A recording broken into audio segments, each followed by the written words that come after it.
Hello and welcome or welcome back to the Obsidian Mirror, a place where we pause a moment to reflect. I hope that your day is going well. I did want to just admit something real quick, nothing bad, but that line, pause a moment to reflect, is one of my favorite lyrics from a lullaby song that I have. Now, lullaby song might be obvious to some, but not for everyone, so I'm going to take the time to explain what that means to me. Sometimes I, in the past, have had trouble sleeping. And so one of the ways that I kind of mitigate that is to find a soothing song and put it on repeat to help me get into sort of a mental rhythm, calm down, ground. It's kind of a bridge between being activated and being safe enough or having a sense of safety enough to sleep. The song that I'm referencing is by Seger, and it's called No Man's Land. I will put that information in the description down below for anyone who's curious. If you know that song, feel free to let me know in the comments. Do you like it? Do you not like it? Is there another song by Seger that you like more? Anyway, I thought I would share that with you in case you wanted to get to know me a little bit better. I'm still feeling a little bit strange about being on the internet in this way, but this has been a very wonderful experience for me so far. So thank you for taking the time to join me here today, and any other time you have chosen to make time for me. I really appreciate that. Moving on to the reading, we're going to do a mirror reflection read so that we can explore the current internal landscape and active patterns. I invite you to take a few deep breaths with me, starting now.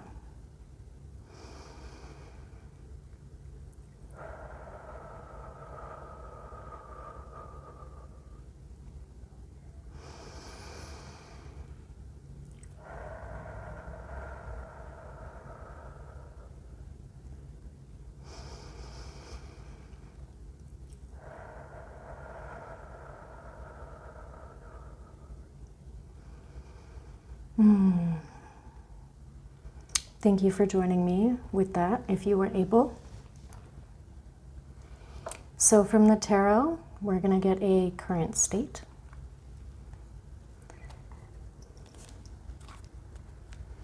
Now might be a good time for you to hydrate with your beverage of choice.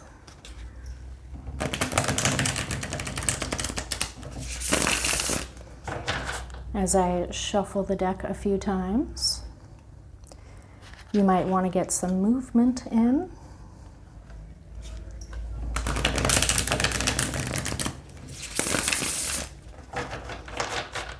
If you are able to gently stretch your neck or your hands or something else.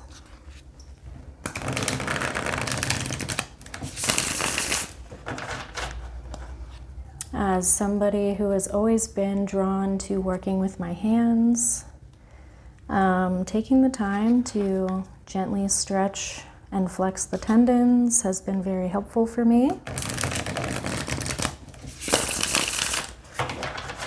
Prevents cramping, etc. Okay, so for the current state.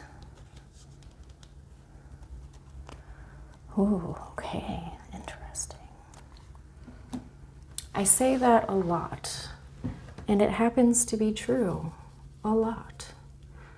I'm getting these in better position, getting to know my camera set up. Thank you for your patience. Now we're going to pull an archetype card for the active pattern. Figure you guys might want to get more visual stimulation, so I'm trying to do that without upsetting the bandana situation I have right now. That is what I am using as a backdrop. For my practice, I like to have a dedicated cloth to put down. The Lover, okay.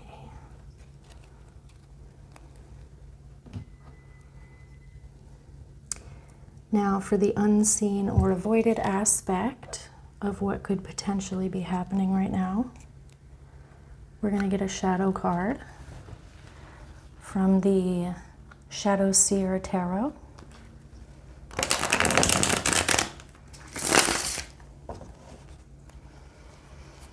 I just want to take a moment to say that I'm really grateful to be here today. This is something that I love to do, and I'm grateful that I get to share it with you. I have been doing tarot for most of my life and very shy to share it. But I think that is changing, and that's exciting for me. In the spirit of excitement, I hope that you have something like that in your life, whatever it may be. The Diva. You know, I'm going to get an integration card from the tarot that could potentially be some guidance or some advice or clarification. We shall see.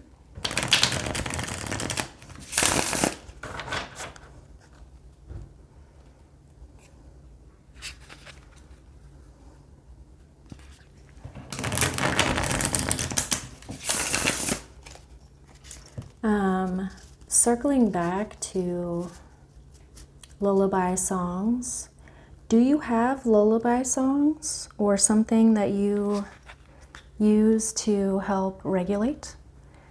And would you put that in the comments, because I like exploring music and getting to know people in that way. Yeah, that would be a really cool way to connect, in my opinion. So if you're open to it, drop a song.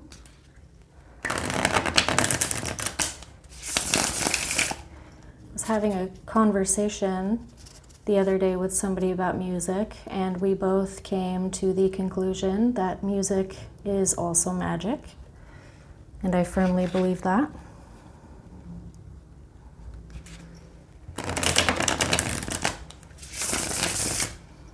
Okay, so for guidance or possible advice,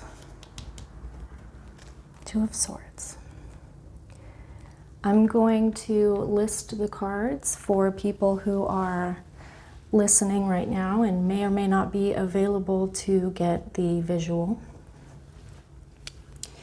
We have 10 of Wands in the upright position, the Lover archetype card, the Diva, otherwise known as King of Cups, in the reverse position, followed by the Two of Swords. I'm going to take a breath and lean into the energy and see where my mind goes, so to speak. You are welcome to take a deep breath with me.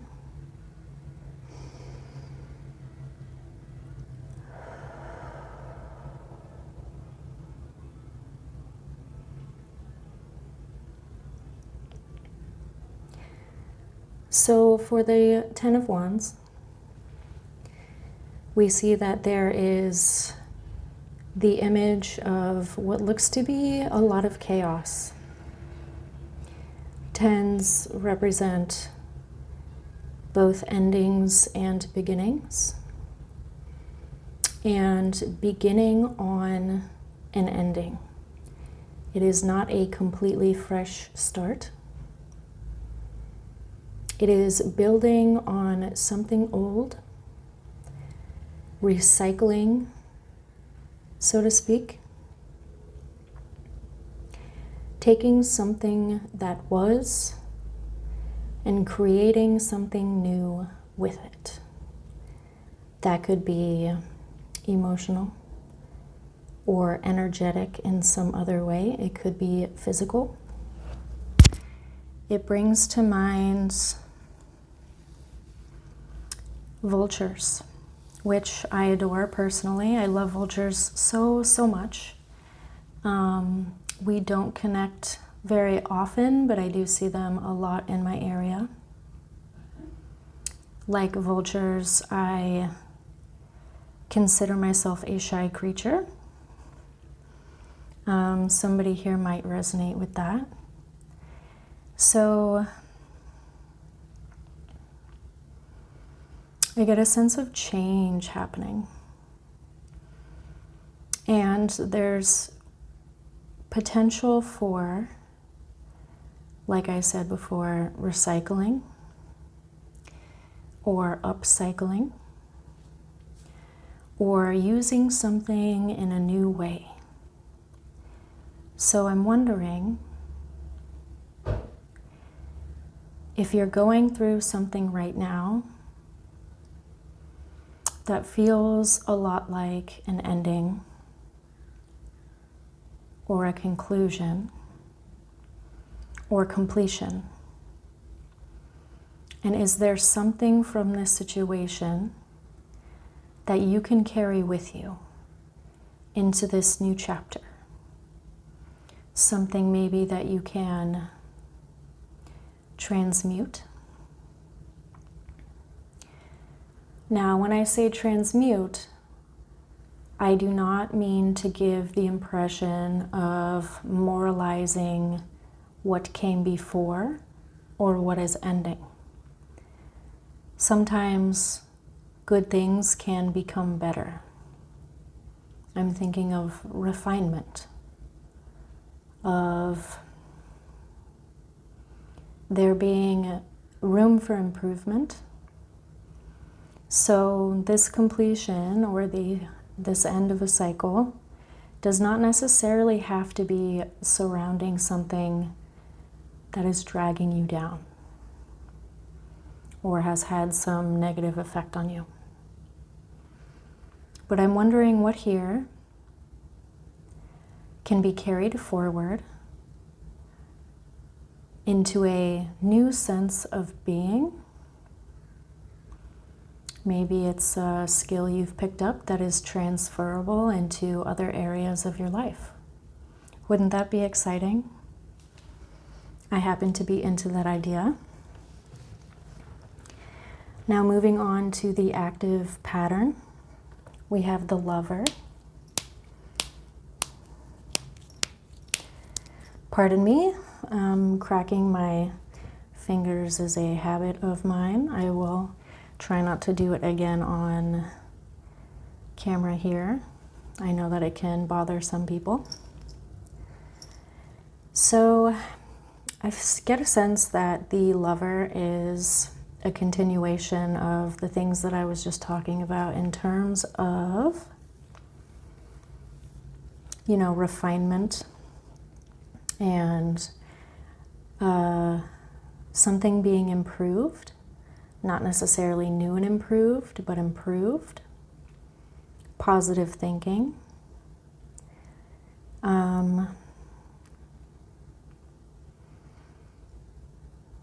We have a pearl here and what looks like perhaps little nuggets of coal, which could become pearls, an irritant that leads to something beautiful. There's also a daisy and a swan. Is that a swan or a goose? I think it might be a swan. In any case, because of swans being seen as both beautiful and elegant, but also having a capacity to be very protective of the things that they value, the things that are important to them, the things that they hold dear, I get a sense that the active pattern is the ability to see and protect beauty.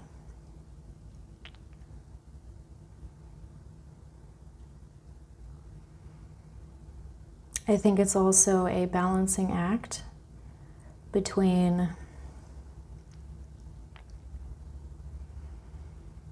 there's always a balancing act, right? So there can be both positive and negative manifestations of any energy. Although I urge you to consider this without the moral implication. But there's a productive way to protect, and then there's a destructive way to protect. But with the Lover, I see the productive way of protecting. Not overbearing, not overprotective. Someone who is able to hold beauty without trying to change it or cage it in some way.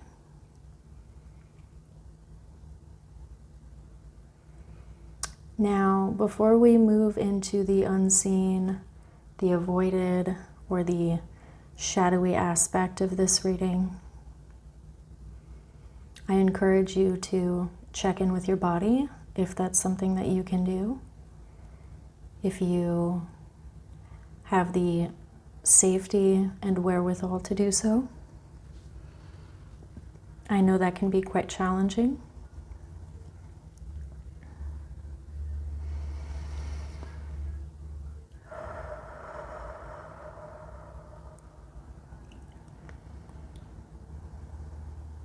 In terms of the shadow, we have the Diva in reverse.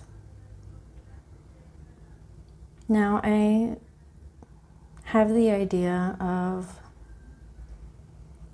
just from the image of this card, a phrase that I learned when I was probably in grade school. I was very young. And it was talk to the hand. I don't know if any of you are aware of that sort of flippant or dismissive response. It usually was accompanied by a hair flip or, popping your hip or something like that. And it was very dramatic. And it was a very, in retrospect, disrespectful way of putting up a boundary, if that makes any sense.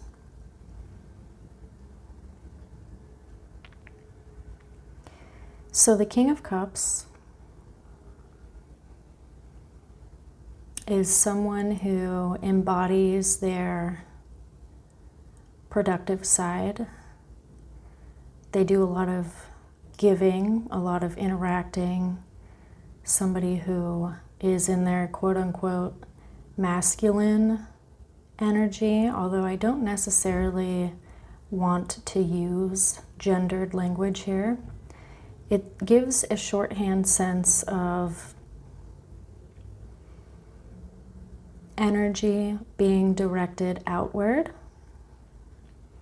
And this is the capacity to share, to create, to any number of things that involve engaging with the world, with the outside environment. The shadow side of the King of Cups could be somebody who is capable of being emotionally intelligent, someone who has learned therapeutic language, someone who knows how to hold space for others, but perhaps does not do it in a way that has everyone's best interests in mind. So the reverse King of Cups could be somebody who weaponizes emotional intelligence, somebody who is slippery when it comes to being held accountable, holding themselves accountable, being vulnerable with people in a way that is fair and reciprocal. So the diva makes a lot of sense in the shadow position. Somebody could be feeling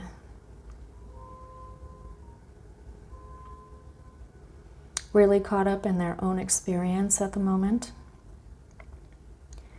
Now, this is not an invitation to assign malicious intent. I'm thinking more about how this person could be experiencing things at the moment and the effect that it has on others, potentially. I see someone who is maybe in a lot of pain and can't see the forest through the trees, if that makes any sense. Somebody who could quite possibly feel powerless or helpless, out of control. And are doing their best to appear as if they have it all together.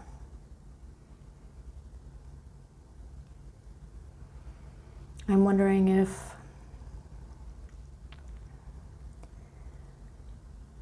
you're seeing this in somebody else,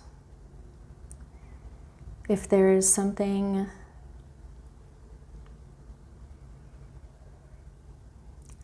here that needs to change, that needs to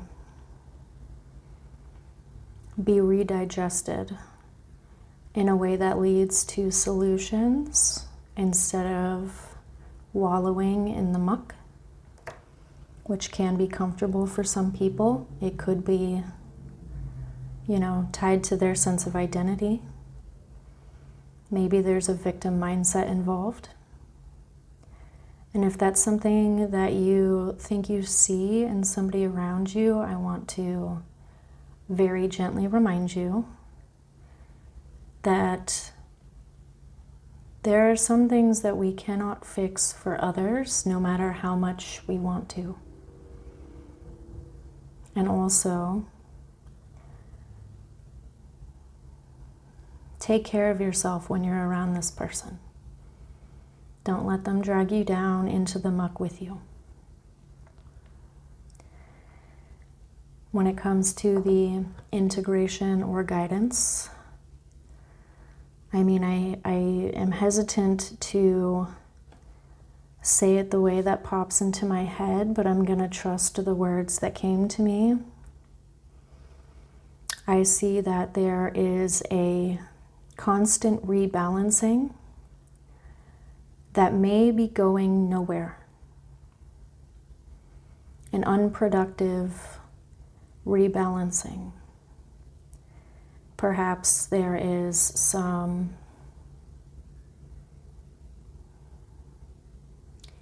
I keep thinking of the word severance.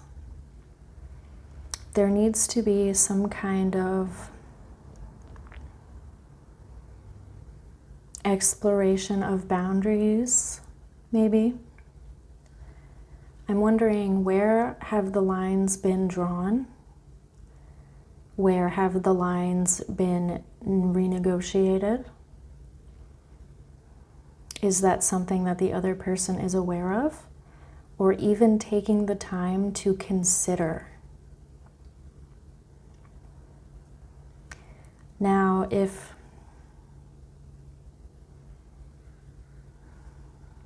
there is a sense that boundaries are being ignored or trampled on, I'm sincerely sympathetic to that. My heart goes out to you. Having boundaries with somebody who is deeply, how do I say this? Who is drowning in their own experience can be really hard. But sometimes that is when it is especially necessary to maintain those boundaries. We can be sympathetic and empathetic and compassionate all day long,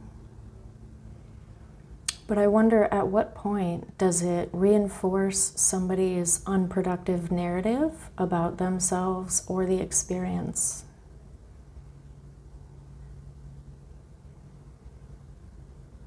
Are they complaining about the same dynamics for 15 years and doing nothing to change it because they believe that everything that happens is to no fault of their own? Now, I'm not necessarily saying that that is a bad thing or it's to be villainized or anything like that. What I am saying is there another way to approach the situation that might be more beneficial for both people? Does it involve boundaries? Does it involve protecting your values and the things that you hold dear, which could include yourself? It could include your children, your new beginning, whatever it is that you're trying to build from the old or transmute, etc.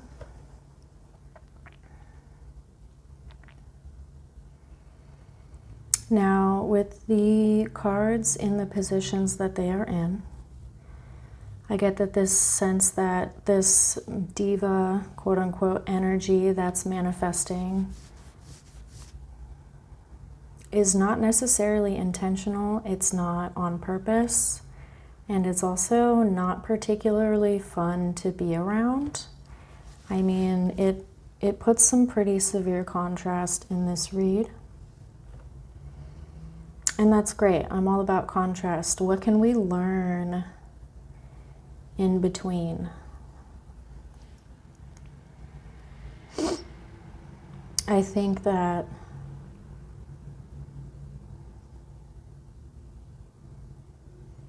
it is worth considering where someone might be able to explore what their actual values are and how to develop boundaries in order to gently protect the things that they are trying to change for the better, regardless of what is going on with another person.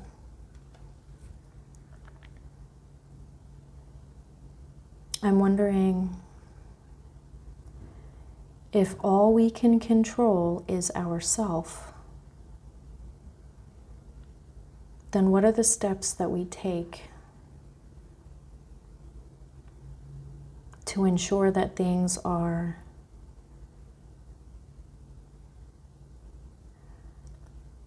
not unduly influenced by the potential emotional chaos of someone else?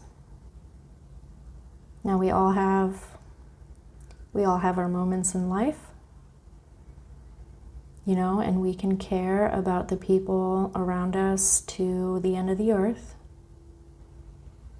but are we going to drown ourselves with them?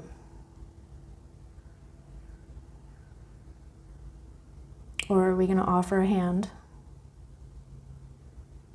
and decide what to do next if they choose not to take our hand, or any hand for that matter? Perhaps this person over-identifies with a pattern that is happening in their life, and that is absolutely their right to do so.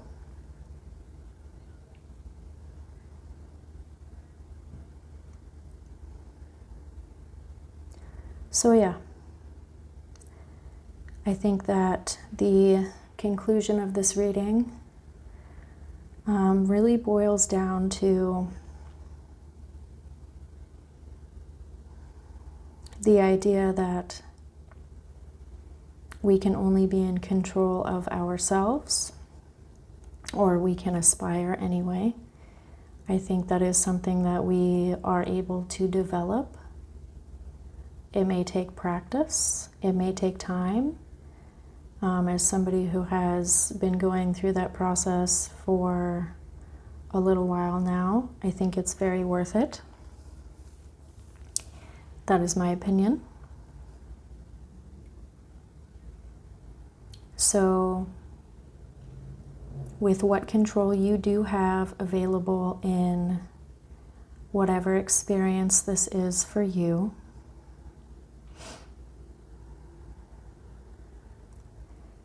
it may be useful to reconnect with your values, perhaps establish some values if you are not firm on the idea. There are plenty of resources on the internet for navigating these themes if you are interested in doing research or finding a helpful guide or reacquainting yourself with the idea. And figuring out which boundaries are useful and fair when it comes to protecting your values.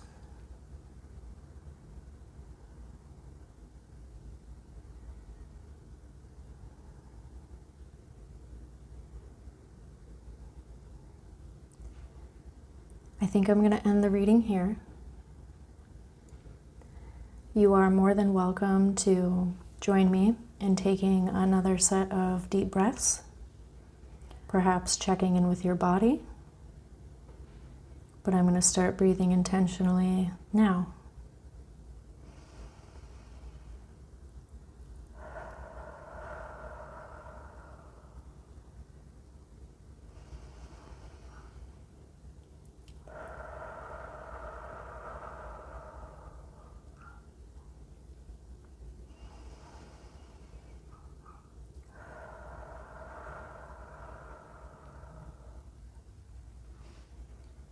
I invite you to look at the cards one more time and see if anything sticks out to you. For me personally, the chaos of the Ten of Wands versus the seemingly orderly Two of Swords on the other end makes me think about order, but also it seems like there's a clashing there.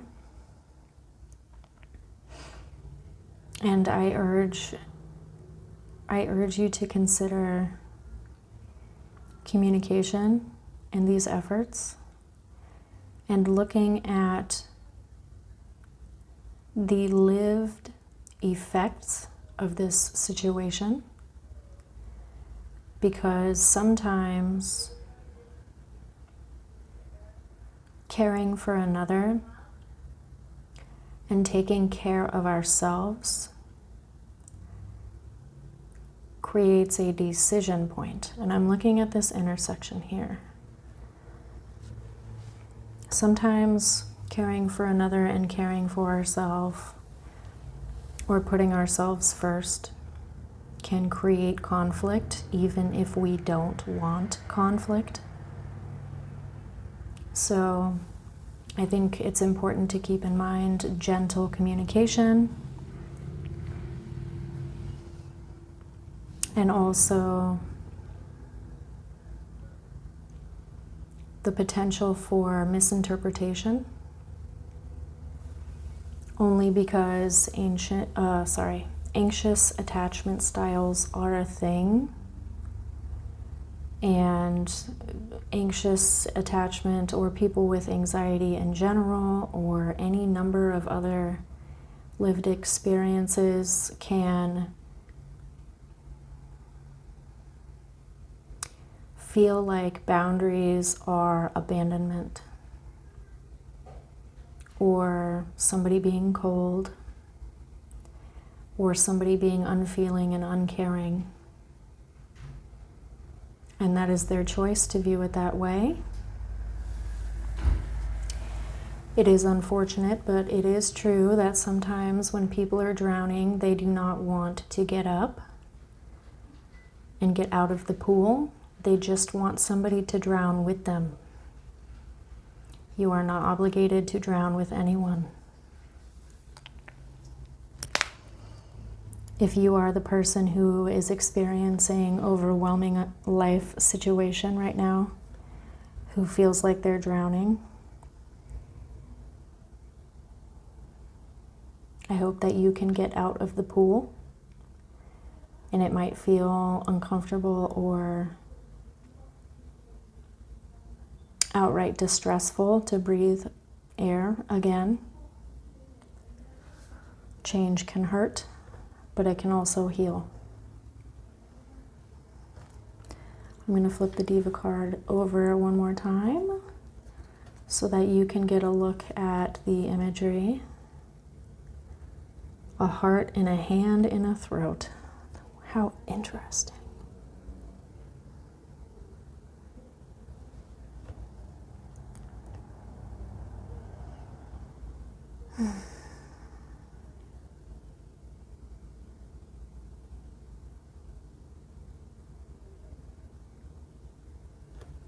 I'm wondering if anything in the imagery brings any associations to mind, ideas, memories, hopes, dreams. Feel free to let them go, especially if they're causing you distress.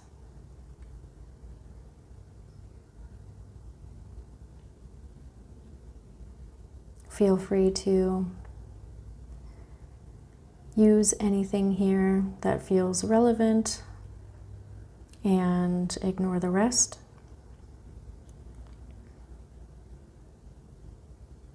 Please be gentle with yourself in this process. The emotional world is often neglected, and when we start to look at it, either at all or more or whatever the case may be, it can be really scary. It can be really difficult. So please be gentle with yourself in this process.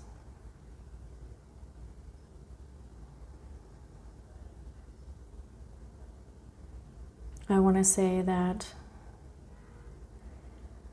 if you choose to interact with this channel in any way, by liking or commenting or subscribing, it is my hope to develop a community energy that I can build some rapport with. You may, if you are on the tarot readers side of YouTube, have heard this as a collective energy. I struggle with that term, so I'm going to use community in place of that. So you are welcome to be part of my intentional community in any way you choose, even just by being here. And I want to thank you for your time again. I really appreciate you sitting down with me here today, wherever you are, and listening to the way that I interact with the cards. I hope that you're able to get your needs met this day, this evening, whatever time it is for you. That you're able to smile genuinely. Something that really makes you feel a little bit better. Even if you're perfectly content and you got everything going on, you know, good for you. And also, there could be another smile. That's all I'm saying. So maybe I'll see you again here on the Obsidian Mirror.